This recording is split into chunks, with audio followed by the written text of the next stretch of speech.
इस वीडियो में मैं एक्सरसाइज का 14.11, एग्जाम्पल का 14.4 और एक्सरसाइज का 14.12 ये 3 क्वेश्चन मैं कराने जा रहा हूं। इसे आप अपने आप ट्राई करिएगा खुद से और वीडियो पॉज कर दीजिएगा। जब ये सवाल आपसे ना हो तब वीडियो को देखना, और इस वीडियो में सिर्फ ये 3 सवाल कराऊंगा।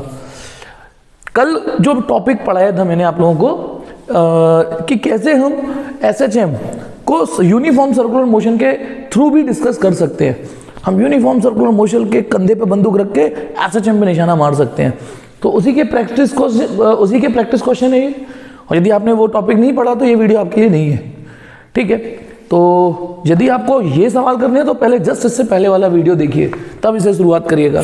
तो क्वेश्चन नंबर एक्सरसाइज का 14.11 क्या कह रहा है ये? वो कह रहा है कि हम आपको सर्किल दे रहे हैं, ठीक है, जो भी इंडिकेशन है, radius of circle, period of revolution, initial position, sense of revolution, सब हमने सर्किल में दे दिया है। आप उनकी corresponding SHM motion of x projection, ठीक है, देखिए वो निकालना है। तो सवाल करने के बाद और समझ में आ जाएगा आपको। ये से सर्किल दे रखा है हमको, ये पहला वाला इसका यहाँ लिख रखा है t = 2 सेकेंड, मतलब इसका जो, और यहाँ पे एरो दे रखा है ये कि ये क्लॉकवाइज घूम रहा है, और यहाँ पे p है। देखो कैसे पता चला, क्योंकि यहाँ लिख रहा है t = 0 और 3 सेंटीमीटर इसकी रेडियस है। टाइम पीरियड, उसका स्टार्टिंग, उसकी रेडियस, सब कुछ दे रखा है। तो अब आप बताइए, यदि मैं थोड़ी देर के लिए y एक्सिस मिटा दूं मैं यहाँ, चलो रहने दो, p यहाँ पर है तो n यहाँ होगा, n माने यहाँ से जो मैंने x एक्सिस पर परपेंडिकुलर डाला है वो यहाँ होगा, ठीक है, यहाँ होगा, दिस इज n। p यहाँ पर तो n यहाँ, जैसे p यूं स्टार्ट करेगा n यूं निकलना चालू कर देगा। और हम जानते ही हैं कि p घूमेगा ये SHM करेगा। हालांकि आपकी प्रैक्टिस इतनी मैं करा चुका हूं कि आप डायरेक्ट बता सकते हो कि इस n की इक्वेशन जो होगी वो x = -r sin ωt होगी। कैसे? ठीक है, क्योंकि जो पार्टिकल मीन पोजीशन से, क्योंकि ये मीन पोजीशन पर है, देखो जब p यहाँ पर है तो वो मीन पोजीशन पर है, तो जो पार्टिकल मीन पोजीशन से नेगेटिव की ओर स्टार्ट लेता है तो उसकी इक्वेशन ये होती है, खत्म। आप डायरेक्ट कर सकते हो, लेकिन चलिए फिर भी प्रैक्टिस के लिए एक बार फिर से करवाते हैं। देखिए ये गौर से देखिए, ये क्लॉकवाइज रिवॉल्यूशन है तो ωt माइनस आएगा। दूसरा p यहाँ पर है तो हमारा फाई कितना हुआ, पॉजिटिव x एक्सिस से पार्टिकल p की इनिशियल पोजीशन, वो फाई हमारा 3π/2 है। तो जो x की इक्वेशन बनेगी वो बनेगी r, क्योंकि x के लिए हम cos यूज करते हैं, क्योंकि ये क्लॉकवाइज है तो -ωt + फाई, ठीक है, r cos -ωt + फाई। ये माइनस इसलिए क्योंकि ये क्लॉकवाइज घूम रहा है, तो ωt माइनस आएगा। r 3 centimetre cos -ωt। अच्छा, आप ऐसे भी निकाल सकते हो, ओमेगा बराबर एक चीज और कर सकते हो, 2π/t होता है ना, ओमेगा बराबर 2π/t। इसमें t की वैल्यू 2 सेकंड दे रखी है, 2π, t की वैल्यू 2 सेकंड दे रखी है, तो 2 से 2 कट गया तो ओमेगा की वैल्यू सिर्फ पाई रह गई। तो माइनस की जगह माइनस, ओमेगा की जगह पाई × t, और फाई की वैल्यू कितनी है 3π/2, 3π/2। अच्छा, पहले आपको ऐसे ना बता के पहले दूसरे तरीके से बताता हूँ ताकि आपको वो चीज मैच कर जाए। तो -ωt ऐसे ही रहने दो और प्लस 3π/2। अब बताइए ये cos 3π/2 माइनस थीटा बन गया ना, cos 3π/2 minus theta, cos 3π/2 minus theta, ठीक है, थर्ड क्वाड्रेंट में आता है, और थर्ड क्वाड्रेंट में cos नेगेटिव होता है, तो x = r, और ये माइनस साइन थीटा, तो माइनस साइन ωt। तो देखो हमें तो पहले से, मतलब सॉल्व करने से पहले भी पता था, पर आप इसको प्रैक्टिस में लाना, इसको प्रैक्टिस में लाइए, तभी तो आप इससे सीखोगे। x = अब वैल्यू रख देते हैं, r की वैल्यू कितनी है, r माने जो इसकी रेडियस होती है वो इसका एम्पलीट्यूड होता है 3 सेंटीमीटर, साइन ओमेगा कितना निकाल चुके हैं हम, पाई × t। इस सेंटीमीटर को हम यहाँ से हटा के यहाँ भी लिख सकते हैं, आप अपना आंसर मैच कर सकते हैं, यही आएगा। फिर एक और क्वेश्चन है, सिमिलर क्वेश्चन है, इसका बी पार्ट। वो कह रहा है एक सर्किल हम दे रहे हैं, हीरा सर्किल, ठीक है, और सिचुएशन ये दे रखी है कि p यहाँ पर है t = 0 पर, p t = 0 पर यहाँ पर है, और वो अब की बार एंटी क्लॉकवाइज घुमा रहे हैं, और इसका टाइम पीरियड 4 सेकंड दे रखा है, यहाँ लिखा हुआ है सब, और 2 मीटर इसकी रेडियस है ये। तो देखो यदि p यहाँ पर है तो n भी यही होगा, n माने उस p से x एक्सिस पे परपेंडिकुलर डालना, तो p जब यही है तो x एक्सिस पे परपेंडिकुलर डालोगे तो ये। अब कुछ को ये बात समझ में नहीं आ रही होगी, यदि उनको नहीं आ रही होगी जिन्होंने ये वीडियो डायरेक्ट यहीं से देख रहे हैं, मैं फिर से बोल रहा हूँ, इससे जस्ट पहले वाला लेक्चर देखिए। तो p यहाँ पर है तो n भी यही होगा, पी यहाँ पे एन, और जैसे पी यूं स्टार्ट करेगा एन, जैसे पी यूं स्टार्ट करेगा चलना, एन यूं स्टार्ट कर देगा चलना। तो इसकी इक्वेशन तो हम वैसे ही बता देंगे ओरली। जो पार्टिकल अपनी नेगेटिव एक्सट्रीम से स्टार्ट करता है उसकी equation minus r cos omega t होती है। ये हमें डायरेक्ट पता है, लेकिन एक बार इस मेथड से डेवलप करते हैं, ठीक है, इस मेथड से। तो क्योंकि ये क्लॉकवाइज है तो हम x की value r cos omega t plus five, इस बार ओमेगा टी फाइव, इस बार ओमेगा टी पे माइनस नहीं लगाना क्योंकि ये एंटी क्लॉकवाइज ही घूम रहा है। और फाइव के यदि p यहाँ पर है तो फाइव ये होगा फाइव की वैल्यू पाई है इस समय, तो r cos omega t plus five की वैल्यू कितनी है पाई। अब यहाँ थोड़ी टेक्नोमेट्रिक आइडेंटिटी यूज हो रही है, cos pi plus theta, cos pi plus theta minus cos theta, third quadrant में और पाई है ना, तो माइनस cos थीटा, लो वही आ गई नहीं आ गई।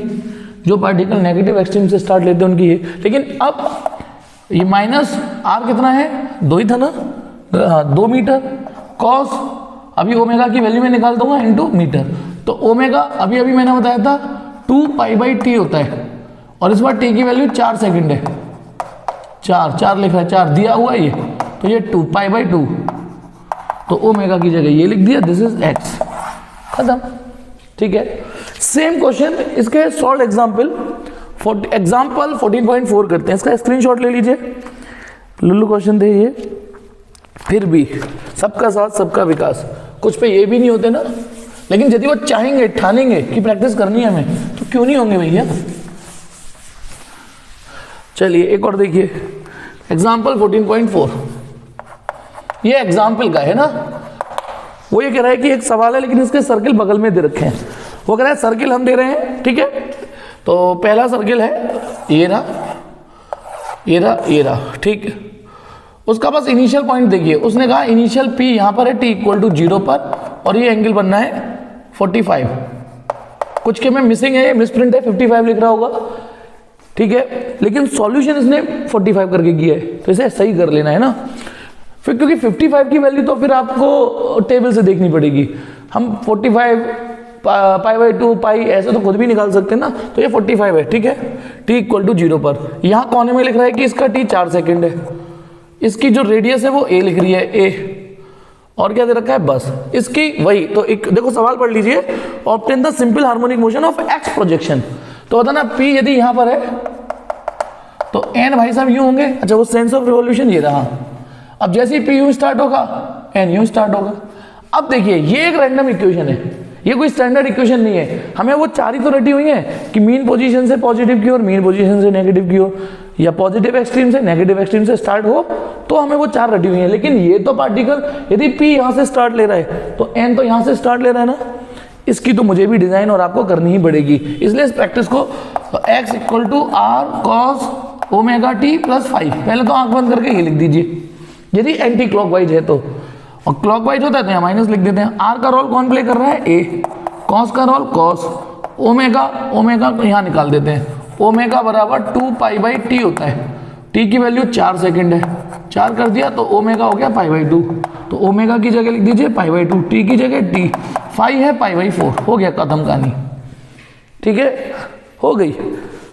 आप इसे सॉल्व करोगे तो यहाँ दिख रहा होगा ए कॉस, उसने काटा नहीं है इसको 2 पाई बाई 4 लिख रखा है, आई डोंट नो क्यों नहीं काटा है, लेकिन आपको आंसर मैच कराने के लिए मैंने भी जोड़ दिया, बाकी ये देखोगे ये रहे। फिर एक और क्वेश्चन देखिए, वो ये रहा कि ये रहा सर्किल, ठीक है, और ये भाई साहब P यहाँ पर है, T इक्वल टू 0 पर P यहाँ पर है, P यहाँ पर है, अच्छा ये तो स्टैंडर्ड इक्वेशन ही हो गई, तो N यहाँ होगा, और जैसे ये यूं होगा ये यूं चलना चालू कर देगा, और हम सब जानते हैं जो पार्टिकल मीन पोजीशन से पॉजिटिव की ओर स्टार्ट लेता है उसकी equation R sine omega t ही आती है, उसकी तो यही आती है, ठीक है, लेकिन फिर भी करते हैं इसको इस तरीके से करते हैं, बताना P यूं स्टार्ट ले रहा है क्लॉकवाइज, तो x की वैल्यू होगी R, अच्छा रेडियस B दे रखी है, पहले मैं लिख देता हूं, इस बार B रेडियस है, टाइम पीरियड 30 सेकंड है, सेंस ऑफ रिवॉल्यूशन T सब दे रखा है, तो R cos, इस बार आपको माइनस ओमेगा टी यूज करना है, प्लस 5, R का रोल B प्ले कर रहा है, cos का रोल cos, ठीक है, माइनस ओमेगा टी, 5 बताइए कितना है, जब P यहां पर है तो 5 ये होगा ना, तो 5 की वैल्यू है पाई बाई 2, भाई P यहां पर है तो पॉजिटिव एक्स से P की डायरेक्शन का एंगल कोई तो 5 लेना होता है, तो ये पाई बाई 2। अब आप बताइए trigonometry, cos pi by 2 minus theta, cos pi by 2 minus theta plus sine theta sine omega T.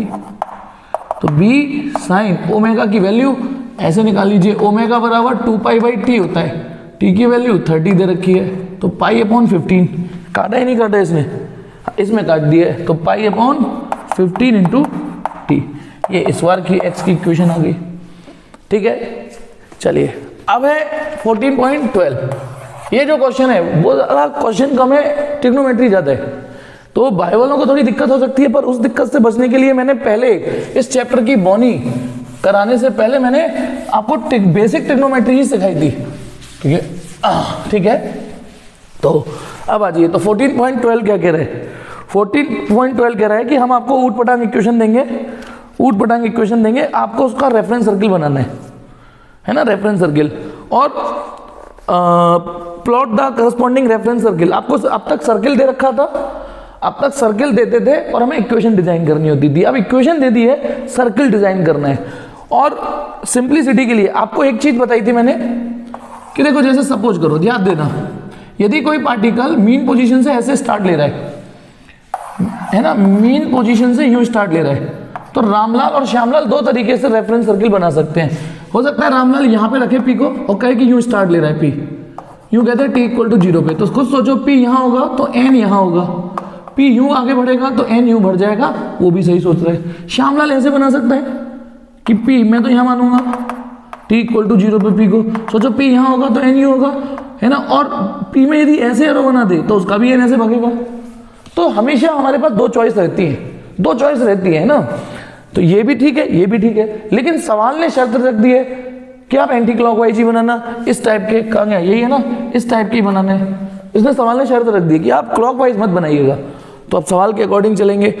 Plot the corresponding reference circle for each of the following simple harmonic motion, initial position of particle, सब आपको बताने हैं equation से, radius of circle, angular speed, ये सब आपको ढूंढ के बताना है। तो मैं सबसे पहले इसका देखिए, बेस इक्वेशन होती है, जैसे ये है सर्किल, है ना, यदि कोई पार्टिकल यहां से स्टार्ट ले रहा है और यूं स्टार्ट ले रहा है एंटी क्लॉकवाइज, तो हम पहले, और ये t इक्वल टू 0 पर है ना, तो हम इसका पहले फाई ढूंढते हैं और इसकी इक्वेशन क्या लिख देते हैं, एन की इक्वेशन लिख देते हैं x equal to r cos omega t plus phi, जिसमें r हमारा एम्पलीट्यूड हो जाता है, ओमेगा एंगुलर फ्रीक्वेंसी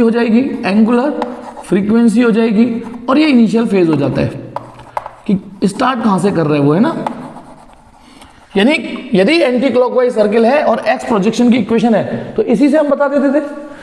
ठीक है, ये एम्पलीट्यूड, ये एंगुलर फ्रीक्वेंसी, ये इनिशियल फेज, इस सर्किल की इक्वेशन ये है। अब मैं सबसे पहले सबसे आसान सवाल दे रहा हूं आपको, सबसे पहले सबसे आसान डी।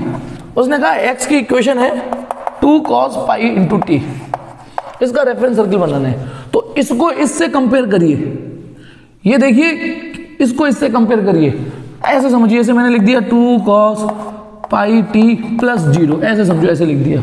अब कंपेयर करो इसको इससे, कि जैसे ये नहीं, r cos omega t plus phi लिख रहा है, तो आर का रोल 2 प्ले कर जाएगा, ओमेगा का रोल 5 प्ले कर जाएगा, फाई का रोल 0 प्ले कर जाएगा।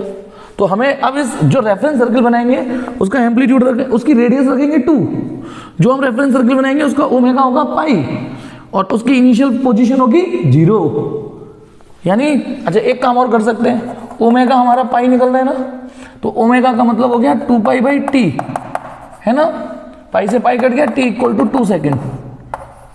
तो अब रेफरेंस सर्किल यदि बनाएंगे तो देखो, ये बनाइए, बताइए इनिशियल फाई कितना आ रहा है 0, तो पी को आप यहाँ रखिए, है ना। फिर क्योंकि हमें एंटी क्लॉकवाइज ही बनाने, अच्छा ध्यान रखना, एंटी क्लॉकवाइज बनाने ओमेगा टी प्लस होना चाहिए, तो इसमें ये वाला एरो डाल दीजिए, यहाँ पे ये लिख दीजिए कहीं पर कि इसका टाइम पीरियड 2 सेकंड है, और कहीं ये लिख दीजिए कि इसकी रेडियस, ये सब सेंटीमीटर में था क्या, हाँ सेंटीमीटर में, ये 2 सेंटीमीटर है। तो ये इक्वेशन से रेफरेंस सर्किल बनाना था, इक्वेशन से रेफरेंस सर्किल, अब तक रेफरेंस सर्किल से इक्वेशन बना रहे थे। ठीक है, चलिए ये तो सबसे सस्ता क्वेश्चन था इसमें। उसके बाद अब तो कोई सस्ता नहीं है, पहला ले लेता हूं मैं, पहला क्वेश्चन वो कह रहा है x इक्वल टू -2। अब देखना, अब थोड़ा सा फिजिक्स कम, ट्रिग्नोमेट्री ज्यादा, एक सेकंड, सॉरी, इसे क्या हुआ, सॉरी बेटा, मैं दूसरी चौक ले लेता हूँ, ठीक। हाँ, x equal to -2 sine 3t plus π/3 ये हमको दे रखा है ना। अब आपको रेफरेंस सर्किल डिजाइन करना है इस इक्वेशन से। अब यार हमने तो ये सीखा है कि इक्वेशन यदि x equal to r cos ω t plus phi हो तो हम रेफरेंस सर्किल बनाते थे, यहाँ cos होना चाहिए, यहाँ प्लस का ω t होना चाहिए और फिर कुछ फाई आना चाहिए, है ना। हमने तो ये सीखा है। अब और यहाँ पे भी ये सीखा है कि ये इधर माइनस ना हो, इधर प्लस ही हो। ये प्लस ही तो है सारा, यहाँ तो लूप लगी हुई है, यहाँ माइनस लग रहा है, यहाँ कॉस लग रहा है। तो फिर आप ऐसी ट्रिग्नोमेट्री ढूंढो। हम अब पता है क्या कोशिश करेंगे, इसमें कुछ ऐसी ट्रिग्नोमेट्री एडजस्ट करेंगे कि ये कुछ इस अंदाज में ही लिख जाए, कुछ इस अंदाज में एडजस्ट हो जाए। तो हम अपनी ट्रिग्नोमेट्री को आंख बंद करके सोचेंगे यार ऐसी कौन सी ट्रिग्नोमेट्री हम लगा सकते हैं। कहाँ, एक मिनट, ठीक है।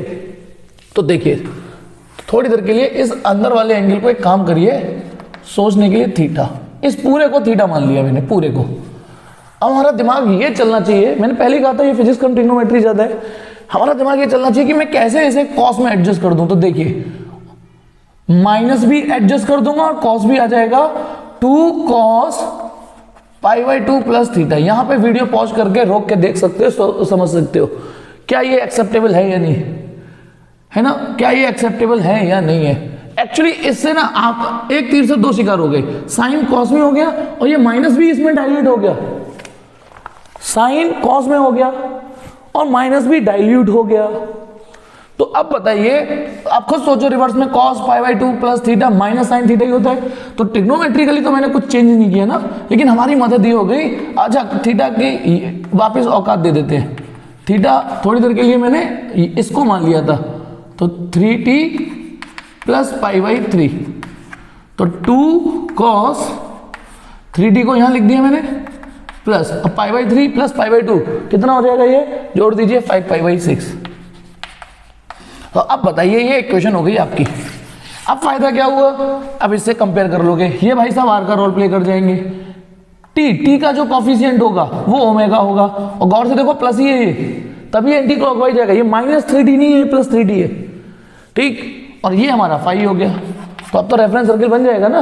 अच्छा 5π/6 का मतलब होता है, देखो फाई हमारा 5π/6 है, 5/6, पाई रेडियन का मतलब 180 डिग्री होता है। कुछ लोग रेडियन में कंफर्टेबल नहीं होते, तो ये 150 डिग्री का एंगल है ये। तो रेफरेंस सर्किल ऐसा बनेगा, देखिए ये इधर है। अच्छा एक चीज और निकालिए, एक मिनट, हमारा ω3 है, तो इसका मतलब 2 ओमेगा, जो टी का कॉफिशिएंट होता है, जो टी का कॉफिशिएंट होता है वो ओमेगा होता है, टी का कॉफिशिएंट 3 है तो ओमेगा 3 है, तो इसका मतलब 2π/3 है।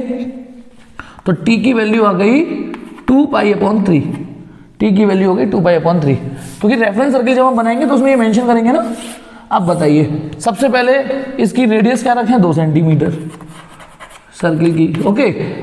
फाई क्या रखें, 150 डिग्री, 150 डिग्री लगभग देखो 90, ये 180 यहाँ पे होगा, यानी पी को यहाँ से स्टार्ट करवाइए, किस समय, t इक्वल टू 0 पर, t इक्वल टू 0 पर यहाँ से स्टार्ट करवा दिया, ठीक है। और एंटी क्लॉकवाइज ही बनाने हमें, तो एंटी क्लॉकवाइज। और कुछ देखे लिखने को, यही है वो फाई, लिख सकते हो, ये फाई की वैल्यू यहाँ लिख सकते हो आप, 5π/6। और कुछ रह गया लिखने को, टाइम पीरियड ये हमने यहाँ लिख ही दिया, है ना। तो मतलब आपकी जो कोशिश होनी चाहिए, कैसे भी इक्वेशन इस शेप में डिजाइन हो जाए। एक और लेते हैं क्वेश्चन, अगला क्वेश्चन है question number B. Question number B है, क्या है ये, cos π/6 minus x equal to cos, अरे यार भूल जाता हूँ, π/6 माइनस t। ये तो cos में ही है, लेकिन इसमें एक दिक्कत है, इसको बनाओगे तो ये क्लॉकवाइज बनेगा यदि आप डायरेक्टली बनाओगे तो, क्योंकि t का जो कॉफिशिएंट होता है वो ओमेगा होता है, जो कि यहाँ -1 है, माइनस है t के आगे, तो इस माइनस को तो हटाना पड़ेगा ना। तो हमारे पास एक तरीका होता है, देखिए ट्रिग्नोमेट्री जो जानते हैं वो तो जानते हैं, cos थीटा और cos माइनस थीटा एक ही बात होती है, ये सुविधा साइन में नहीं मिलती, सिर्फ cos और sec में, ध्यान रखना। cos थीटा और cos माइनस थीटा एक ही बात होती है। तो आप इसमें एक काम कर सकते हो, cos माइनस को बाहर निकालो, अंदर रह गया t। अच्छा माइनस एडजस्ट करने का, मेरे ऐसा करने से हुआ क्या, अभी बताता हूँ, अरे बन जा ये हो गया ये, ठीक है। अब इतने हिस्से को थीटा की तरह देखो, ब्रैकेट को, तो ऐसा हो रहा लगना चाहिए आपको cos minus theta, cos minus theta, cos minus theta और कॉस थीटा एक ही बात होती है। तो ऐसा करने से हुआ क्या, कुछ नहीं हुआ, हमारा टी प्लस का हो गया, क्योंकि हमें ओमेगा टी प्लस का चाहिए, ठीक है। तो अब देखिए इसको ऐसे समझ लीजिए, x इक्वल टू जिसका कोई नहीं होता उसका भग 1 1, तो यहाँ कोई नहीं कैसे, 1 तो है ही ना, कॉस टी कोई नहीं कैसे, 1 तो है ही ना, माइनस π/6 बन जाएगा तो रेफरेंस सर्किल। अच्छा आप यहाँ चाहो तो एक और काम कि आप इस माइनस से भी कंफर्टेबल नहीं हो, वैसे तो π/6 है, ये -30, चलिए सर्किल ऐसा बनेगा, मैं सर्किल बनाता हूँ, रेडियस 1 सेंटीमीटर की बनेगी, ओमेगा की वैल्यू 1 होगी और 5 माइनस π/6 ऐसा बनेगा बेटा, ये यहां से स्टार्ट होगा π/6 6 18, यहां से स्टार्ट होगा p u u ये। और कुछ लोग यदि ऐसे नहीं समझ पा रहे कि ये क्या हुआ, ये माइनस, देखो ये वाला एंगल ऐसे माइनस π/6 माइनस 30 डिग्री, और ऐसे नहीं समझ पा रहे तो एक और चीज ऐड कर सकता हूं, ठीक है। हमारे पास ट्रिग्नोमेट्री में किसी भी थीटा में 2π जोड़ दो वो वही रहता है, मतलब जैसे साइन थीटा है, इसमें 2π भी जोड़ दूंगा तो वो वही बात रहती है, कोई फर्क नहीं पड़ता। कॉस थीटा है, उसमें यदि मैं थीटा में 2π भी लिख दूंगा तो भी वही बात रहती है। नो डाउट बायो वाले परेशान होते होंगे इन चीज़ों से, है ना, ये क्योंकि उनके अभी यूज टू नहीं हुआ, तो कोई बात नहीं। यदि आप इस माइनस को नहीं कंसीडर समझ पा रहे हो कि ये क्या है कले से, ठीक है, तो आप एक काम करो, ये वाली आइडेंटिटी यूज कर लेते हैं। तो यदि ये कॉस थीटा है ना, तो इसमें इसको थीटा मान लो, तो जब कॉस थीटा और कॉस थीटा प्लस 2π एक ही बात होती है, तो देखना मैं इस x में कॉस t माइनस, ये तो थीटा हो गया, 2π और जोड़ दो, किसी भी ट्रिग्नोमेट्री आइडेंटिटी में 2π जोड़ने पे कोई फर्क नहीं पड़ता। तो अब इसे सॉल्व करोगे, 6 दूनी 12 11 π/6 हो गया। अब वो प्लस का हो गया 11 π/6, ये फायदा हो गया जो प्लस में ही जाना चाहते हैं, इसका मतलब ये वाला प्लस में है तो ऐसे करके 11 π/6 हो गया, ये 11 π/6 ऐसे करके प्लस का 11 π/6 है और ऐसे करके माइनस π/6 है। ये भी मतलब वही, ये रूल इसके लिए भी लागू होता है कि एंटी क्लॉकवाइज क्लॉकवाइज, आप जिसमें कंफर्टेबल हो वो कर सकते हो। कितने क्वेश्चन हो गए, बी, स्क्रीनशॉट लीजिए, ए बी सी रह गया, सी और देखें, कायदे से तो मुझे छोड़ देना चाहिए, अपने आप ही करिए, इसका स्क्रीनशॉट ले लीजिए, है ना, ठीक। अब आ जाइए क्वेश्चन नंबर सी, देखिए लास्ट क्वेश्चन, देखिए क्वेश्चन नंबर सी, वो ये कह रहा है x इक्वल टू, कहाँ गया सवाल, 3 sin 2π इंटू टी प्लस π/4, इसका रेफरेंस सर्किल बनाओ। अब रेफरेंस सर्किल कैसे बनाए भाई, ऐसे कैसे बनाते भाई रेफरेंस सर्किल, हमारे पास ये तो 3, ये तो साइन में है, तो कॉस में करने के लिए तो थोड़ा सा ट्रिग्नोमेट्री सोचनी है बस, काश ये कैसे भी करके मैं ऐसे लिख पाऊँ, ऐसे लिख पाऊँ। तो इतने हिस्से को थीटा मानिए पहले, 3 sin थीटा, है ना, इसको थीटा मान लीजिए। अब मुझे इसे कॉस करना है, अब करने को कुछ लोग क्या करेंगे, सर ऐसे लिख दूं मैं इसे, 3 cos π/2 माइनस थीटा, है ना, मैं कहूँगा नहीं, ऐसे लिखिए इसे 3 cos 3 π/2 प्लस थीटा, आपके पास दूसरी कोई चॉइस है ही नहीं, यही लिखना पड़ेगा। क्यों क्यों क्यों, देखिए यदि cos, हर चीज से क्वेश्चन करिए, ये प्लस लिखता हूं मैं, तो ये होगा माइनस साइन थीटा जो यहां है नहीं, ये केवल 3 sin थीटा है, ये और ये बात बराबर नहीं हुई, माइनस लेने में एक प्रॉब्लम आ जाएगी, सोचो क्या। अच्छा आप खुद मुझे कमेंट बॉक्स में आंसर देना कि यदि मैं ये माइनस लेता हूं तो क्या समस्या आएगी, कुछ चीजें आपके लिए छोड़ देनी चाहिए ना, कुछ चीजें सोचिए ये क्यों एक्सेप्टेबल नहीं है, क्या रायता फैल जाएगा इसमें, क्या चीज अचीव नहीं होगी, ये कमेंट सेक्शन में डालना कि सर का दिल इसी पे क्यों आ रहा है। टेक्निकली cos 3π/2 प्लस थीटा भी यही होता है, मैथमेटिकली ये भी यही होता है, पर सबने इसको क्यों नहीं चुना, इसी को क्यों चुना है, ठीक है। तो चलिए इसका जवाब आप खुद दीजिएगा, 3 cos 3π/2 प्लस, हाँ तो थीटा को उसकी औकात दे दो, थीटा थीटा थीटा, तो ये फिजिक्स कम रही आपकी 2π/t प्लस π/4, इसे सॉल्व करिए, 3 cos 2π, सॉरी बेटा 2πt और उसको जोड़ोगे 7π/4, आप समझ जाइए कौन क्या है। ये हमारा आर है, इतनी बड़ी रेडियस का सर्कल बनेगा, ये हमारा ओमेगा है और ये हमारा फाई है। ओके, ठीक है।